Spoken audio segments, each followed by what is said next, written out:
All right, welcome to chapter 2 of the content operating system. And this is all about the architecture behind my specific operating system.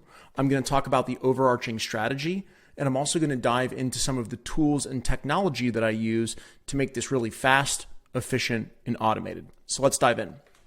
To start, this chapter is going to break down the 4 different pieces of the operating system, and I'm going to do it with no breaks, but don't worry. In chapter 3, we're going to take each piece, break them down one by one, and walk through them together. So if you want, grab a pencil, pen, piece of paper, take some notes, but we are going to break these down more in depth in chapter 3. So there are 4 pieces of my operating system. The first one is curate.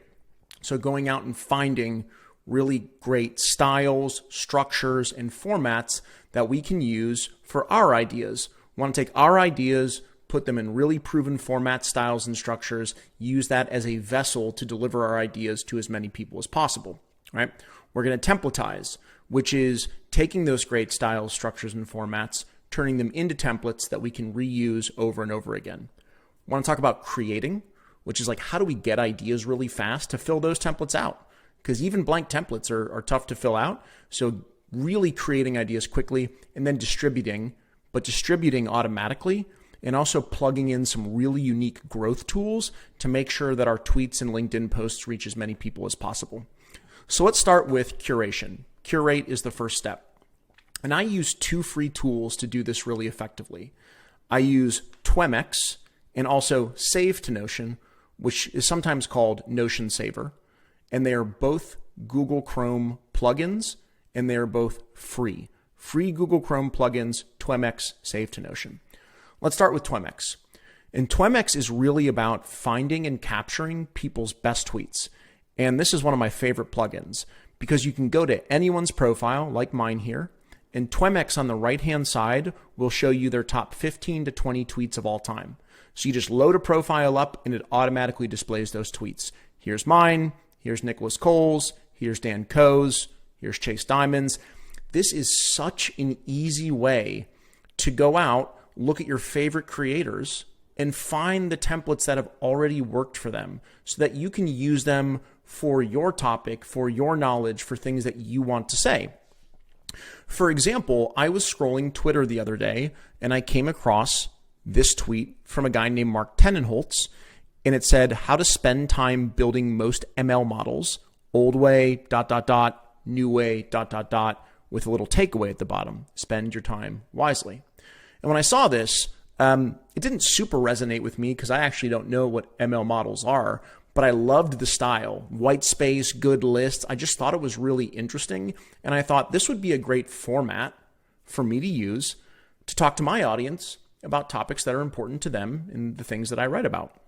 So in order to do that, I want to suck this tweet into my Notion, which we'll talk about here momentarily, so that I could turn it into a template I can use and reuse. And Save to Notion is really easy. Again, free Google Chrome plugin. You just install it on your Chrome. And you can take a tweet like this one of Mark's, and you can instantly bring it into your Notion. So by clicking the plugin, it surfaced the tweet, it surfaced the tweet URL, but you'll also notice there's an empty category there. That's a custom field that I built. And so inside of that category, I can label it, like one of our 4 outcomes: educate, entertain, empathize, challenge, that we talked about in chapter 1. So here I've labeled this educate. This is an educational tweet. And by clicking that button, what it does, it brings the tweet, it brings the tweet URL, it brings the category into a section of my Notion, which again, we're going to talk more about, called To Templatize, which means that I have not yet turned this tweet into a template. So that's the next step, is taking this really great style, structure, or format and turning it into a template that we can reuse over and over and over again. So we do that inside of Notion. So if you're not familiar with Notion, I believe it's notion.so. It is the best hub for creating an operating system. It's better than Google Drive, it's better than other pieces of software, and it's completely free. So go to Notion, open it up, and at the end of this course, you're going to actually be able to copy my operating system and bring it right into your Notion, the full thing. So just go get Notion for free and you can use mine and you don't have to build your own operating system. So let's go back to Mark's post here. So I saw Mark's post. I popped it in using Save to Notion. I sucked the tweet, the category, and the URL, and I brought it into my To Templatize section. And then on the left-hand column, you'll see that I have different sections of templates: education, engagement, observation, drawing and photos, Twitter threads. So I simply moved this template into the education section because it's an educational tweet. And you can see it's right there on top. How to do X, old way versus new way. And I've turned Mark's tweet into a template. How to do thing, old way, way 1, 2, 3, 4, new way, way 1, 2, 3, 4, and then a takeaway at the bottom. So I've now templatized this tweet and stored it in the education templates because that's what it's best used for. Now that we've stored it, it's time to create an actual tweet. And looking at an empty template, you might think that's really easy to just fill it in, but what do you tweet about? What topic? What do you say? It's actually more difficult than you might think. So I have something called the content matrix, which allows me to just rapidly walk through different topics and ideas and actually create something meaningful using this template. So my content matrix is just a simple list of topics that I write about. So since I write a lot about online business, you'll see things in here that are relevant to that. Writing, systems, solopreneurship, networking, self-promotion, sales, they all are things that are important to building online businesses. So I scrolled through and I thought to myself, what has an old way and a new way? And I saw the word solopreneurship. If you're not familiar with solopreneurship, it's the same as entrepreneurship. It's just building one-person businesses. So I saw that and I thought, there's an old way to build a one-person business and there's a new way to build a one-person business. So let's fill out our template with solopreneurship. So I took this template and turned it into this. How to do thing became how to build a one-person business. The old ways: Facebook ads, fancy website, webinar funnel, email campaigns. You can read the new way. And then my takeaway was trust over gimmicks. So I quickly produced this piece of content in less than 45 seconds after I looked at my content matrix. Once you produce it, it's time to schedule it and distribute it. But you don't want to just push it out into the ether without really good tactics for making sure that a lot of people see it. So there are two different ways to make sure that you publish effectively. One is free. It's to publish natively. It's to copy and paste it out of Notion, pop it into Twitter or LinkedIn. To me, there's just not enough built-in growth tools natively. It's too difficult to manage. So I use Hypefury, which is a tool I'm absolutely obsessed with. It's expensive, $49 a month, but the growth tools that are built in inside of it are absolutely worth it. Insane value. So Hypefury is all about automated tweets, automated threads, automating LinkedIn posts, all with these built-in boosts or growth tools. So I'll walk you through them. So to begin, I had to figure out when to post this. And to do that, I have a posting calendar, a content calendar that I built inside of Notion. And you can see each morning, with the exception of Saturday on Twitter, I educate. You can see some other topics there: observations, motivation, make me think, newsletter stuff.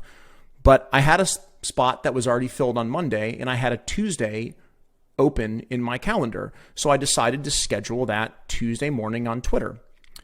So when I wrote it and scheduled it, I wanted to make sure that this great tweet got boosted. So using Hypefury, I selected automatically retweet. And what retweeting your own tweet does is it juices it again. So your tweet grows and grows and grows and starts to fall off, and then you juice it with a retweet. I set it up so that if this tweet gets 75 likes, it will automatically be retweeted 9 hours later. I also set up something called add an auto plug. And an auto plug is an opportunity to plug something underneath the tweet if it reaches an even larger milestone. So all my auto plugs are set for 1,500 likes because I don't want to plug something on every tweet, and not all my tweets get 1,500 likes. So you can plug things like your newsletter, your products, whatever it is that you want to plug. I always plug my newsletter. So I wrote out this pre-written plug that says you can join my newsletter and here's how you join it. And I said, let's add this if it reaches 1,500 likes. I also used Hypefury to post it to LinkedIn. So Hypefury's tools, pretty insane. Auto retweet, auto plug of anything you want, automatically post it through to LinkedIn as well. And the great news on the back end is that 24 hours after this is retweeted, Hypefury will automatically unretweet it to keep your feed really nice and clean. So I posted this and it got over 1,700 likes. It got over 200 retweets. And so this was automatically retweeted and it automatically auto-plugged my newsletter. So it took about 23 hours, as you can see there, to reach 1,500 likes. But once it did, it automatically added this tweet. And this tweet on my newsletter got retweeted. It got 27 likes. It got a comment. And the most important thing is it drove a bunch of email subscribers. So that day I got 222 email subscribers. And the following day I got another 135. So 357 new email subscribers. I ended up getting 800 new Twitter followers. It automatically retweeted. It did well on LinkedIn. And then it unretweeted, kept my feed really, really clean.